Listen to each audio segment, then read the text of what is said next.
உலகெங்கும் உள்ள ரெட்ரோ ஆன்மீகம் நேயர்களுக்கு வணக்கம். நான் உங்க வித்யா கார்த்திக். வருகிற மே மாதம் 1, 2 நாளும் நீங்க எல்லாம் ஆவலோடு எதிர்பார்த்து கொண்டிருந்த நியூமராலஜி கிளாஸ் வந்து ஸ்டார்ட் ஆகுது. கட்டணம் வந்து ரூ. 2400 மட்டும் தான். 2 நாளைக்கும் சேர்த்து கிட்டத்தட்ட ஒரு 6 மணி நேரம் லைவ் Q&A செக்ஷன் இருக்கு. நீங்க எந்த விதமான கேள்வியாக இருந்தாலும் வகுப்பு முடிந்தவுடன் என்னுடன் நேரடியாக தொடர்பு கொண்டு கேள்வியெல்லாம் கேட்கலாம், தெரிஞ்சுக்கலாம். அதை தாண்டி இதை வாங்கிட்டு போயிட்டு நீங்க உங்க வாழ்க்கையில எந்த மாதிரியான நம்பரை இயக்குனா நம்மளுக்கான செல்வ செழிப்பையும் அதிர்ஷ்டத்தையும் திறந்து கொள்ள முடியும் அப்படின்றத நீங்களே கண்டுபிடிக்கிற அளவுக்கு தான் இந்த கிளாஸை விட்டு உங்களை அனுப்புவேன். அதனால கவலையே பட வேண்டாம். ஸோ இந்த கிளாஸ் அப்படின்றது நான் வருஷத்துக்கு ஒரு தடவை எடுக்கக்கூடிய வகுப்பு. ஸோ அதனால தவற விடாதீங்க. ரொம்ப ரொம்ப லிமிடெட் சீட் தான் இருக்கு. கலந்துக்கணும்னு நினைக்கிற ஆட்கள் கீழே இருக்கக்கூடிய நம்பருக்கு தொடர்பு கொள்ளுங்க. எந்த நம்பரை இயக்கும் போது நம்மளுக்கான அதிர்ஷ்ட காட்சி இருக்கும், எந்த நம்பரை இயக்குனா நமக்கான பணம் வரும், எந்த நம்பர், எந்த மொபைல் நம்பர், எந்த பின் நம்பர் வச்சா கிட்ட இருக்க காசு செலவாகாது, நம்பர் இதெல்லாம் பண்ணுமா, அது எப்படி பண்ணுது, அது ஏதாவது ப்ரூஃப் இருக்கா அப்படின்ற மாதிரி நிறையா ஜோதிட ரீதியாகவும் சயின்டிஃபிக்காகவும் உங்களுக்கு ஜாதகமே தெரியாட்டியும் பரவாயில்ல, உங்களுக்கு பிறந்த நேரம் தெரியாட்டியும் பரவாயில்ல, நீங்கள் பிறந்த டேட் மட்டும் உங்களுக்கு தெரிஞ்சால் போதும். அந்த எண்கள் எப்படி மேஜிக் பண்ணும், இல்லை அந்த எண்ணை வைத்துக்கொண்டு எப்படி உங்களுக்கான அதிர்ஷ்டத்தையும் உங்களுக்கான வாய்ப்புகளையும் நிரந்தரமான வேலையையும் பெற்றுக்கொள்ள முடியும் அப்படின்ற மாதிரி நிறைய தகவல்களோடு எண்கள் பற்றிய சூட்சம ரகசியமாக இந்த வகுப்பு இருக்க போது. இது முழுக்க முழுக்க என்னுடைய ரெட்ரோ மக்கள் பயனடையணும் அப்படின்ற ஒரே ஒரு காரணத்துக்காக மட்டும்தான். ஆல்ரெடி நிறைய ஃபில் ஆயிடுச்சு. லிமிடெட் சீட் தான் இருக்கு. யாரெல்லாம் வந்து கலந்துக்கணும்னு நினைக்கிறீங்களோ இந்த எண்ணை நீங்கள் பயன்படுத்தும் போது நான் அடிச்சு சொல்வேன், என்ன 21 நாட்களுக்குள் உங்களுக்கான வாழ்க்கை மாறுவதை நீங்கள் உணர்வீர்கள். கடைசி 1 மணி நேரம் உங்களுக்கும் எனக்குமான ஒரு கலந்துரையாடலோடும் ஒரு கேள்வி பதிலோடும் இந்த செக்ஷன் வந்து மூவ் ஆக போது. மே மாதம் 1, 2 சாயங்காலம் 6 மணிலேருந்து 9 மணி வரைக்கும். இதை தாண்டியும் வாழ்நாள் முழுவதும் அசஸ் பண்ணிக்கிற மாதிரி ரெக்கார்ட் கிளாஸ் கிடைக்க போகுது. மற்றவங்க மாதிரி 3 மணி நேரம் 3 மாதம் 6 மாதம் அப்படிலாம் இல்லை. ஏன்னா படிக்கிறது அப்படின்றத தாண்டியும் யாருக்கு என்ன போய் சேரணுன்றதை மீனாட்சி முடிவு பண்ணுறா. அதை நான் ஆணித்தரமாக நம்பக்கூடிய ஆள். உங்களுக்கு வாய்ப்பு இருக்குது, இல்லை உங்களுக்கு வந்து அதற்கான விடியலை பிரபஞ்சம் ஓப்பன் பண்ண ரெடியாக இருக்குது அப்படின்ற பட்சத்தில் கண்டிப்பாக இந்த வீடியோ உங்கள் கண்ணில் படும்னு நினைக்கிறேன். மறக்காமல் ஜாயின் பண்ணிக்கோங்க. ஜாயின் பண்ணுறவங்க வரும்போது நான் சொல்ல சில இன்ஸ்ட்ரக்ஷன் மட்டும் ஃபாலோ பண்ணிக்கோங்க. முடிஞ்சால் பிளாக் கலர் கேண்டில் இல்லாட்டி ப்ளூ கலர் கேண்டில் எடுத்துட்டு வாங்க. மிச்சத்தை எப்படி மேஜிக் பண்ணும் நான் உங்களுக்கு சொல்லிக் கொடுக்குறேன். சரி வாங்க, இப்போ இந்த மே மாத பலன்களுக்குள் போகலாம். எல்லா கிரகமும் சூப்பர். இது வரைக்கும் ஒரு 4 மாதம் அப்படியே நான் மட்டும் இல்லை, எல்லா ஜோதிடர்களுமே கொஞ்சம் அப்படியே தடுமாறி என்னடா உலகத்தில் நடக்கக்கூடாதுன்னு வேண்டிக்கிட்டு இருக்கிற மாதிரியான சூழல்கள்லாம் நடக்க ஆரம்பிச்சிருந்த நேரத்தில் இந்த மாதத்திலிருந்து எல்லா ராசிக்காரர்களுக்கும் மிகச்சரியான யோகம் மலர காத்திருக்கிறது அப்படின்னு தான் சொல்லணும். அட போங்க மேடம், சும்மா சும்மா இப்படியே சொல்லிட்டே இருக்கீங்கன்னா அப்படி இல்லைப்பா. ப்ராக்டிக்கலாக ஒரு விஷயம் இருக்குல்ல. இது வந்து கோச்சார பலன் தான். இந்த கோச்சார பலன் உங்கள் சுயஜாதகத்தோடு சேர்ந்து இயங்கும் போது தான் அதற்கான வாழ்வியல் கொடுப்பனையை கொடுக்குமே தவிர சும்மா நான் சொன்னோன்னே வந்து கோடி கோடியாக கொட்டினா நான் நேரம் கோடீஸ்வரியாக இருக்கணும். கிளியர். அந்த வகையில் இப்போ நம்ம பார்த்தோம் அப்படின்னா மே மாதம் ஃபஸ்ட்டு எடுத்தோன்னே ஒரு பிளானரி போர்ஷன் பார்த்தோம் அப்படின்னா அஸ்யூஷுவல் மிஸ்டர் சூரியன் ஆட்சி பலம் பெற்று உச்ச பலம் பெற்று அப்படியே அழகாக வந்து மேஷ வீட்டில் உட்காந்துருக்காரு. அதோடு சேர்ந்து புதனும் இருக்கார். இத்தனை நாள் நீச்சமாக இருந்த புதன் அப்படியே நீச்ச பங்கமாகி அப்படியே ஒரு மாதிரி இருந்த புதன் அப்படியே அழகாக வந்து புத ஆதித்ய யோகத்தோடு இந்த மே மாதம் என்பது இனிதே மலர காத்திருக்கிறது. அதுவே ஒரு பெரிய விஷயம் தான். சூரியன் புதன் சேர்ந்து மேஷம் அப்படின்ற வீட்டில் இருக்காங்க. பக்கத்தில் என் வீட்டில் நான் ராஜா தான், கிங்கு தான் அப்படின்ற மாதிரி மிஸ்டர் சுக்கரன் ஆட்சி பலம் வாங்கி உட்காந்துருக்காரு. அதுக்கப்புறம் மிதுனத்தில் குரு உட்காந்துருக்காரு, தயாரா இருக்காரு. எப்படா சான்ஸ் கொடுப்பீங்க, பை பை சொல்லிட்டு நான் கடகத்தை நோக்கி என்னுடைய உச்ச வீட்டை நோக்கி நான் போக வேண்டும் அப்படின்னு கெட் ரெடி அப்படின்ற மாதிரி எப்படி உட்காந்துருக்காரு. இந்த மாதிரியான ஒரு சூழல்ல தான் இந்த மாதம் இனிதே பிறக்கிறது. எனக்கான வாய்ப்புகள் எங்கேயாவது கிடைக்குமான்ற மாதிரி தான் நம்ம பார்த்துட்டு இருக்கோம். வாங்க பார்க்கலாம் ஒவ்வொரு ராசிக்காரர்களுக்கும் இந்த மே மாதம் எப்படி எல்லாம் இருக்க போகுது, கிரகங்கள் என்னவெல்லாம் பண்ண போகுது அப்படின்னு சொல்லிட்டு. தன்னுடைய விடாமுயற்சியால் விஸ்வரூபம் எடுக்க காத்து கொண்டிருக்கும் என் மனதிற்கு பிடித்த மேஷ ராசிக்காரர்களுக்கு எப்படி இருக்க போது இந்த 2026 வருடம் மே மாதம் சொல்லும் போதே அவ்வளோ சந்தோஷம். 1, 2, 3ன்ற மாதிரி எல்லா பிளானட்டும் யாருக்கு சப்போர்ட் பண்ணுதோ இல்லையோ மேஷ ராசிக்காரர்களுக்கு மட்டும் அப்படி ஒரு பிளஸ்ஸிங்கையும் அப்படி ஒரு ஆசீர்வாதத்தையும் அள்ளி தெளித்து கொண்டிருக்கக்கூடிய மாதமாக இந்த மே மாதம் இனிதே மலர காத்திருக்கிறது. முதல் விஷயம், 5ஆம் அதிபதி போய் உச்சமா உட்கார்ந்துருக்காரு. இதுவே ஒரு பெரிய விஷயம். பெயர், புகழ், அந்தஸ்து, கீர்த்தி, செல்வாக்கு, சொல்வாக்கு எல்லாம் மேஷராசிக்காரர்களுக்கு கிடைக்க போகுது. அதை தாண்டியும் புதனோடு சேர்ந்த புதன் ஆதித்ய யோகம் கிரியேட் ஆக போகுது. இது வரைக்கும் சனியோட இருந்து சண்டை போட்டுட்டு இருந்த, வேலைக்காக போராடி கொண்டிருந்த மேஷராசிக்காரர்களுக்கு ராசிநாதன் தன்னுடைய வீட்டில் அமரும் போது அதிபயங்கர ஒரு பலம் கிடைக்கும், கான்ஃபிடன்ட் பவர் கிடைக்கும், செல்வாக்கு கிடைக்கும். எதையும் பண்ணிடலான்ற ஒரு துணிச்சல் கிடைக்கும். இயல்பாவே மேஷ துணிச்சல் தான். ஆல்ரெடி சொல்ற மாரி. அப்படிப்பட்ட மேஷ ராசிக்காரர்களுக்கு இன்னும் ஒரு எக்ஸ்ட்ராவா ஒரு 2 பூஸ்ட் சேர்ந்தா எப்படி இருக்குமோ, அந்த மாரி துணிச்சல் அதிகரிக்க போகுது. பணம், காசு, பெயர், புகழ் எல்லாம் கிடைக்க போகுது. திருமணம் ஆகாத மேஷ ராசிக்காரர்களுக்கு கண்டிப்பாக இந்த மே மாதம் திருமணத்திற்கான வாய்ப்பு கிடைக்க போகுது. 5ஆம் இடம் தாங்க குலதெய்வம். 5ஆம் இடம் தான் தெய்வ கடாட்சம். 5ஆம் இடம் தான் இறையரும். இந்த 5ஆம் வீட்டு அதிபதி போய் உட்காரக்கூடிய தன்மை என்பது மேஷராசிக்காரர்களுக்கு இது எல்லாத்தையும் கொண்டு வந்து கொடுக்கும். இதுவரைக்கும் இல்லாத வாய்ப்புகளும் வசதிகளும் பெருக போகுது. மேஷராசிக்காரர்களை பொறுத்த வரைக்கும் இந்த தடவை பண வரவு எக்ஸ்ட்ராடனரியா இருக்கும். ஏதாவது ஒரு இடத்துல கேட்ட மாதிரியே ஒரு பேங்க் லோன் கிடைக்கும். இல்லை எதிர்பார்க்காத அளவுக்கு உங்களுக்கு ஒரு அமைப்பு கிடைக்கும். பணவரவில் இருந்த தடை ஃபர்ஸ்ட் நிவர்த்தியாக போகுது. ஏன்னா 2ஆம் வீட்டு அதிபதி 2ஆம் வீட்டுல ஆட்சி பலம் வாங்கி உட்கார்ந்துருக்காரு. அதுவே ஒரு சூப்பரான அமைப்பு. அதே 2ஆம் வீட்டு அதிபதியோட இன்னொரு வீட்டுல இருந்தா சந்திரன் தன்னுடைய பயணத்தை ஆரம்பிக்கிறார். அவர் 4ஆம் இடத்திற்கு உடையப்பட்டவர். இந்த காம்பினேஷன்லாம் எடுத்து பார்த்தோம்னா நிறைய வீடு வாங்கணும், இடம் வாங்கணும் நினைக்கக்கூடிய மேஷ ராசிக்காரர்களுக்கு அதற்கான வாய்ப்புகள் வரும். யாரெல்லாம் ரியல் எஸ்டேட்ல இருக்கீங்களோ, யாரெல்லாம் வந்து சொந்த தொழில் பண்ணிட்டு இருக்கீங்களோ, யாரெல்லாம் வந்து வாயால் பிழைக்கக்கூடிய தொழில் செய்து கொண்டிருக்கிறீர்களோ, அத்தனை மேஷராசிக்காரர்களுக்கும் மிகச்சரியான ஏறுமுகமான காலகட்டம். சொல்லும் போதே அவ்வளவு சூப்பரா இருக்கு. ஆனா ஒண்ணு, இந்த 3ஆம் தேதி மே மாதம் 3ஆம் தேதியிலிருந்து 3, 4, 5, 6 மேஷராசிக்காரங்க வாயை திறக்காதீங்க. எதையாவது ஒன்று சொல்லி வம்புல மாட்டிப்பீங்க. சந்திராஷ்டமமா இருக்கு அன்னைக்கு. அது எந்த மேஷராசிக்காரங்களா இருந்தாலும் சரி. அன்னைக்கு வாயை திறந்து ஏதாவது ஒரு ஒப்பந்தம் கொடுக்கறது, வாயை திறந்து ஏதாவது ஒரு நான் இருக்கேன்ற மாதிரி அஷூரன்ஸ் கொடுக்கறது, இல்லை அன்னைக்கு யாருக்காவது சூரிட்டி கையெழுத்து போடுறது, இதெல்லாம் அறவே தவிர்த்துருங்கள். இது உங்களுக்கு அழியா ஒரு கெட்ட பேரை உருவாக்கக்கூடிய நேரமா இருக்கு. இந்த நேரத்தில் வரக்கூடிய சந்திராஷ்டம்.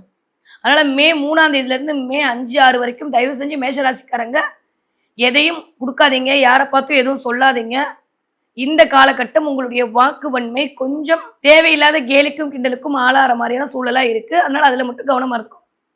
மற்றபடி 10ஆம் தேதிக்கு அப்புறம் மேஷராசிக்காரருடைய வளர்ச்சி அசுர வளர்ச்சியா இருக்கும். 5ஆம் வீட்டு அதிபதி போய் உங்களுடைய 2ஆம் வீட்டில் அமர்தல் அப்படின்றது வாவ் ஃபென்டாஸ்டிக்கான டைம் பீரியட். பணபரஸ்தானத்துல இருக்கக்கூடிய எல்லா கிரகமும் போய் அமரப்போகுது. ரொம்ப சூப்பரான டைம் பீரியட் கிரியேட் ஆக போகுது. எப்பயுமே சூரியன் புதன் சேர்ந்தாலே புதாதித்ய யோகம் தான் நிபுணத்துவம்னு சொல்லி இந்த நிபுணத்துவம் கிடைக்க போகுது. அதோடு சேர்ந்து 14ஆம் தேதிக்கு அப்புறம் ராசிநாதன் வந்து தன் வீட்டில் அமர போறார். அதுக்கு முன்னாடியே வந்துருவாரு. 11ஆம் தேதியே வந்துருவார். இருந்தாலும் கொஞ்சம் ஸ்ட்ராங்கா இருக்கு. ஒரு 2 நாள் டைம் எடுத்துப்பாருன்னு வச்சுக்கோங்க. ஆஃப்டர் 15க்கு அப்புறம் மேஷ ராசிக்காரர்களுடைய புகழ் எப்படியெல்லாம் மாறப்போகுது, உலகம் கொண்டாடக்கூடிய ஆளா மாறப்போறீங்க. சும்மா பில்டப்லாம் விடாதீங்க மேடம்லாம் சொல்லாதீங்க. கண்டிப்பா நடக்க போகுது. ஏன்னா அந்த அளவுக்கான அமைப்புகள் அதி அற்புதமா இருக்கு இந்த தடவை. நிறைய மேஷராசிக்காரங்க இந்த வாட்ச் வாங்குவீங்க. இல்லை ஏதாவது ஒரு மொபைலை கீழே போட்டு மொபைலில் இருக்கக்கூடிய அந்த ஸ்க்ரீன் குடஞ்சு திரும்ப மாற்றுவீங்க. பேசிட்டு இருக்கும்போது நடந்திருக்கும், இல்லை நடக்க போகுது. வாட்ச் மாற்றக்கூடிய வாட்ச் வாங்கக்கூடிய நாள்லேருந்து 15 நாளுக்குள்ள வீடு வாங்குறத பற்றியோ விற்கிறத பற்றியோ பேசுவீங்க.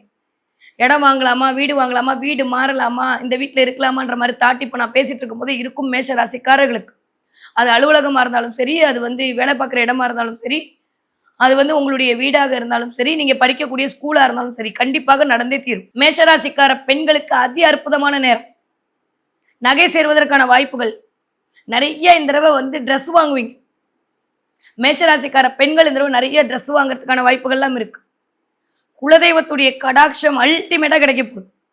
இது வரைக்கும் கோவிலுக்கே போக முடியலன்னு நினைக்கிறீங்களா? உங்க குலதெய்வம் உங்களை தேடி வரும். ஒரு பெண் தெய்வத்தின் நாகச்சிறந்த ஆளுமைக்குள் ஒரு ஷீல்டா இருக்க போறீங்க. உங்க வீட்டு கன்னி தெய்வம், அது சுக்கிரன் வந்து உட்கார்ந்துருக்கும் போது சொல்ற, யாருக்கெல்லாம் மேஷத்துல சுக்கிரன் இருக்கோ உங்க வீட்டு பெண் தெய்வம் உங்களை இயக்கி கொண்டிருக்கிறதுன்றதை இந்த மாதம் நீங்கள் புரிந்து கொள்வீங்க. கொஞ்சம் ஹெல்த்ல மட்டும் கவனமா இருக்கணும்.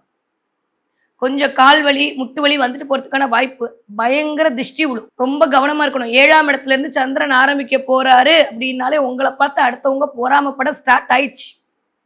என்கிட்ட என்ன மேடம் இருக்கு, நானே அலையிறேன் அப்படின்னு எனக்கு தெரியுது, அவங்களுக்கு தெரிய மாட்டேங்குது. சந்தோஷப்படுங்க. ஏன்னா அடுத்தவங்க வளர்ந்துட்டேன்னு சொல்ல நம்ம வளருவோம். அதனால யாராவது உங்களை பார்த்து பொறாமப்பட்டா ஹாப்பியா இருங்க. ஏன்னா நம்மளுக்காக இன்னொருத்தர் நம்மளே 24 ஹவர்ஸ் நினைச்சிட்டு இருக்கிறது எவ்வளவு பெரிய குடுப்பனை. அதனால அதெல்லாம் சந்தோஷமா அப்படியே ஜாலியாக ஏத்துக்கணும். டென்ஷனா கூட இந்த கொஞ்சம் கோவம் அதிகரிக்கும். வார்த்தையில கவனமா இருக்கணும். பேச்சுல கொஞ்சம் நிதானமா இருக்கணும். இதுவரைக்கும் இல்லாத அளவுக்கு உங்களுடைய பெயர் உயர போகிறது. நிறைய பேர் ஆதரவு கொடுப்பாங்க. அதுவும் 27, 28 தேதி எல்லாம் பார்த்தீங்கன்னா புதன் தன்னோட வீட்டை நோக்கி போகும்போது நண்பர்கள் மூலமாக வெற்றி கிடைக்கும். கம்யூனிகேஷன் எக்ஸ்ட்ராடினரியா இருக்கும். எதை சொல்லணும்னு நினைக்கிறீங்களோ அதை சொல்லுவீங்க. இந்த தடவை நிறைய யூனிவர்ஸோட எனர்ஜியை ரிசீவ் பண்ணுவீங்க. முருகனுடைய அப்பா செம்மையா இருக்குப்பா. மேஷராசிக்காரர்களுக்கு இந்த தடவை முருகன் பிளஸ் பண்ற மாதிரி வேற எந்த தடவையும் பண்ண மாட்டாரு. அந்த அளவுக்கு சூப்பரா இருக்கு. ஏன்னா சிவனோட புதனோட செவ்வாயோட இருக்கக்கூடிய ஒரு அமைப்பு 11ஆம் தேதியிலேருந்து 14ஆம் தேதி வரைக்கும். என்ன நாள் என்ன நட்சத்திரம் வருதுன்னெலாம் கவலைப்படாதீங்க. இந்த 3 நாளுக்குள்ள ஒரு நாள் உங்களுக்கு முடியும்னா பக்கத்தில் இருக்கக்கூடிய முருகன் கோயிலை போய் பார்த்துட்டு வந்துட்டு செவ்வரளி பூ கொடுத்து பூஜை மட்டும் பண்ணிட்டு வந்து பாருங்க. எப்பேற்பட்ட பிரச்சனையும் இந்த மாதம் மேஷராசிக்காரங்களை தொடவே தொடாது. அந்த அளவுக்கு செம்ம டிரான்ஸ்ஃபர்மேஷன் காத்திருக்கு. ஸோ கூட்டி கழிச்சு பார்த்தா மேஷராசிக்காரர்களுக்கு கோடீஸ்வர யோகம் வருவதற்கான வாய்ப்பு இனிதே மலர காத்திருக்கிறது. படிக்கிற பிள்ளைங்க எப்படி இருப்பீங்க? சூப்பராக படிப்பீங்க. இது வரைக்கும் இல்லாத அளவுக்கு நிறைய டியூஷன் போக வைப்பாங்க. எக்ஸ்ட்ரா கரிக்குலர் ஆக்டிவில் பின்னி படல் எடுப்பீங்க. பேச்சு சாதுரியம் கிடைக்கும். கொஞ்சம் குழந்தைங்களுக்கு இந்த ஹீட்டு மூலமாக வரக்கூடிய கட்டிகள் வந்துட்டு போகும். த்ரோட்டு பிரச்சனையாகும். மேஷராசிக்காரர்களுக்கு போன மாதமே நான் சொல்லிட்டு இருந்தேன். ஏப்ரல் 20ஆம் தேதியிலேருந்து மே 10ஆம் தேதி வரைக்கும் தொண்டையை பத்திரமா பார்த்துக்கணும். ஏன்னா சூரியனோடு புதன் இருக்கும்போது வயிற்றுலேருந்து இங்கே வரைக்கும் பிள்ளைங்களுக்கு வலிக்கும். நாட் ஒன்லி பிள்ளைங்க, நம்மளுக்கே வலிக்கும். அதனால கொஞ்சம் நிறைய இளநீ கொடுங்க. மேக்சிமம் இளநீ குடிக்க இந்த தடவை மேஷராசிக்காரர்களுக்கு பணமும் வரும், உடம்பும் சரியா போகும். அதனால இளநீ ஆக்டிவேட் பண்ணுங்க. 20 வயதுலேருந்து 40 வயது கூடிய மேஷராசிக்காரர்கள் திருமணத்திற்காக காத்திருந்தீங்கன்னா இந்த தடவை திருமணம் கண்டிப்பாக நிகழும். திருமணத்திற்கான ஒரு பிள்ளையார் சொல்லி எடுப்பாங்க வீட்டில். இந்த தடவை 35 வயசாச்சு 30, கவலையே படாதீங்க. இந்த தடவை திருமணத்திற்கான யோகம் காத்திருக்கிறது. குழந்தை பெற பிள்ளைன்னு தவிக்கக்கூடிய மேஷராசிக்காரர்கள் கண்டிப்பாக குழந்தை பாக்கியம் உண்டு. நிறைய நல்லவே 5ஆம் வீட்டு அதிபதி வந்து உட்காந்துருக்காருங்க. வேற என்ன வேணும்? 10க்கு புதனுடைய அமைப்பு, எந்த நெகட்டிவிட்டியும் இல்லை, யாரும் டிஸ்டர்ப் பண்ணல. செவ்வாய் வந்து கூட உட்கார போறாரு. இதுவரைக்கும் இல்லாத அளவுக்கு ஆளுமையும் மதிப்பும் மரியாதையும் உயரப்போகிறது. திடீர் அதிர்ஷ்டம் வரும். மேஷராசிக்காரர்களுக்கு நிறைய கிஃப்ட் கிடைக்கும். யாரெல்லாம் வந்து உங்களுக்கு ஏதாவது ஹெல்ப் பண்ண மாட்டாங்கன்னு நினச்சாங்களோ அவங்களாம் வந்து ஹெல்ப் பண்ணுவாங்க. இந்த 40 வயதுலேருந்து 60 இருக்கக்கூடிய மேஷராசிக்காரர்களுக்கு தொட்டதெல்லாம் தொடங்க போகுது. நிறையா நல்லவை கூடி வரும். பிஸ்னஸில் அதை எடுக்கலாமா இதை எடுக்கலாமன்ற மாதிரி வாய்ப்புகள் பெருகும். ஒன்றே ஒன்று, கடன் மட்டும் வாங்காதீங்க. நீங்கள் 25 வயசு தாண்டினீங்க, 50 வயசு வரைக்கும் இருக்கக்கூடிய மேஷராசிக்காரங்க தயவு செஞ்சு இந்த தடவை கடன் வாங்காதீங்க. கடன் வாங்க வைக்கும். கொஞ்சம் இந்த ஒரு மாதம் அப்படி தாக்கு பிடிச்சிட்டிங்கன்னா ஓகே, வீடுக்காக கடன் வாங்குறீங்களா வாங்கிக்கோங்க. அது ஒரு அசட் வாங்கி போடுறீங்க. இந்த கைமாத்தா வாங்கக்கூடிய கடன் இருக்குல்ல, அது பேங்க் இல்லாமல் வாங்கக்கூடிய கடன், இதுலலாம் மேஷராசிக்காரங்க மாட்டிக்காதீங்க. தேவையில்லாத பிரச்சனைக்குள் போய் உங்களை சனி தள்ளி விடுவார். ஆல்ரெடி விரயத்தில் சனி உட்காந்துருக்கு, செவ்வாயோட சேர்ந்துருக்கு. அதை மட்டும் ஞாபகம் வச்சுக்கோங்க. சும்மா என் தம்பி கொடுக்குறேன்னு சொன்னாங்க, எங்கள் அக்கா கொடுக்குறேன்னு சொன்னாங்க, நான் கொடுத்தேன், வேண்டவே வேண்டாம்.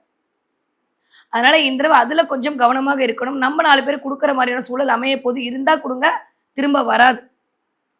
அதனால வராதுன்றதை மைண்டில் ஏற்றி வச்சுக்கோங்க. நோ சொல்ல தயவு செஞ்சு பழகுங்க. நான் சொல்லிக்கிட்டே இருக்கேன் மேஷராசிக்காரர்களுக்கு. 40 வயதுலேருந்து 60 இருக்கவங்க நான் திரும்பவும் சொல்கிறேன், நோ சொல்ல கற்றுக்கோங்க. இப்பயாவது நம்மளுடைய வாழ்க்கையை நம்ம வாழ ஆரம்பிக்க வேண்டும். ஹெல்த்து கொஞ்சம் கவனமாக பார்த்துக்கணும். முதுகு தண்டுவோட செம்மையாக பெயின் இருக்கும். வயிறு சம்மந்தப்பட்ட இடத்துல கொஞ்சம் கவனமாக இருக்கணும். சில பேருக்கு கால் அடிபடுறது, கால் சுழுக்கிறது, நரம்பு இழுக்கிறது, கால் மரத்து போகிறது, இந்த மாதிரி நிகழ்வுகள்லாம் நடக்கும். எப்போவுமே 15ஆம் தேதிக்கு அப்புறம் அதில் கொஞ்சம் கவனமாக இருக்கும். நிறைய ட்ராவல், நிறைய அலைச்சல் காத்திருக்கு இந்த தடவை. ஏன்னா 3ஆம் வீட்டு அதிபதி வந்து உட்கார போகிறார்.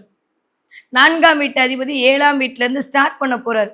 ஊருக்காக, அடுத்தவர்களுக்காக, நமக்காக, பிறருக்காக, குடும்பத்திற்காகன்னு நிறைய இந்த தடவை ட்ராவல் மேற்கொள்ள வேண்டும் வரும். அதன் மூலமாக டீஹைட் ஆகிறதுக்கான வாய்ப்புகள் உண்டு.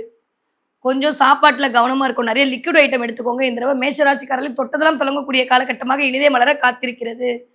ஓகே, என்ன தெய்வத்தை வழிபாடு பண்ணலாம்? மீனாட்சியை பிடிச்சுக்கோங்க. வேற வழியே இல்லை, அவள் மட்டும்தான். மீனாட்சி அம்மன் வழிபாடு மிகச்சரியான ராஜயோகத்தை கொடுக்கும். புதனும் சூரியனும் சேர்ந்தாதான் மீனாட்சி. அவள் வந்து ஆட்சி பலம் வாங்கி உட்காந்துருக்கா. அவர் என்ன வேணும்?